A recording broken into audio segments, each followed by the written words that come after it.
আপনি জানেন কি আজকের দিনে ইতিহাসে কি ঘটেছিল?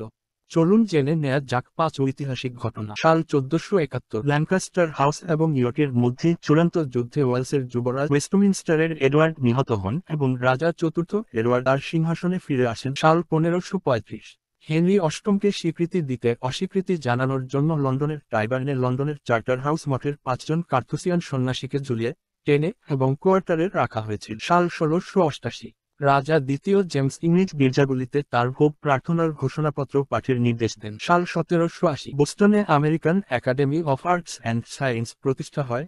জেমস বোডওয়েন, জন এবং স্যামুয়েল অ্যাডামস প্রতিষ্ঠাতা সদস্য। সাল 1799 সেরিঙ্গাপতমের যুদ্ধ সেরিঙ্গাপতম অবরোধের অবসান ঘটায় যখন শহরটি আক্রমণ করা হয় এবং জেনারেল জর্জ হ্যারিসের নেতৃত্বে অবরোধকারী ব্রিটিশ সেনাবাহিনী মহীশূরের সুলতান টিপু সুলতানকে হত্যা করে।